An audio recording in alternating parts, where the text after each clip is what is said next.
xua tê chờ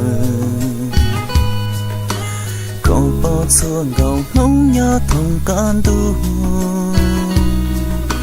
cậu mong có rồng câu cha yêu rong ô luôn nhì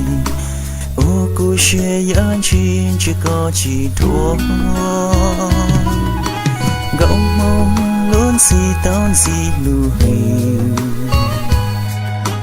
cha yêu nhẹ tàu kia cũng lòng chia hoa môn chỉ xa ô đã chỉ xa tôi nhỏ trên đời còn cha rong câu ô lúa nằm mình câu mong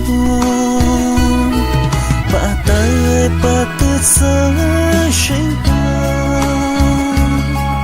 cha cứ yếu trong câu ta trong câu tua đi xa tư là luôn gì yếu sơ trong câu chia cụ chỉ tao có tu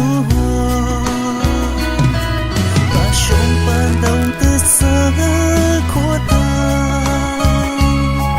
e có yếu trong câu tao chỉ rơi thôi cậu mong có yếu rơi trong câu ta bao chỉ yếu nhẹ chuyện chỉ có số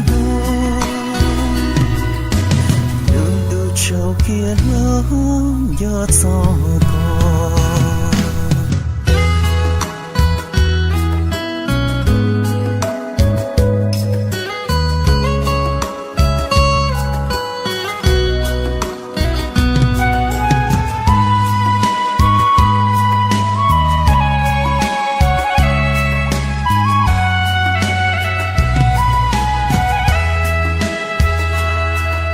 còn cậu mong luôn gì tao gì lù hình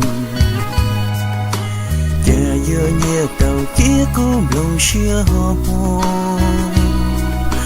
chỉ xa ô đã chỉ xa tôi nhỏ trên đời còn cha rong câu ô lúa là mình câu mong bà tới bà tự sơ sinh ta cha có yếu trong câu ta trong câu tua đi xa tư lo luôn xin yết ra trong câu che cô chỉ tao có tu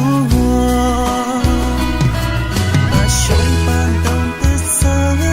khó ta e có yếu trong câu tao chỉ rơi thôi cậu mong có yết ra trong câu ta bao chỉ yêu nhẹ chuyện chỉ có số luôn đủ trong đủ kia lớn gió gió còn bà tới bà tự sơ sinh ta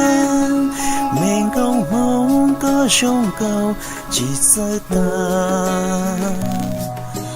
đi xa tư lo luôn si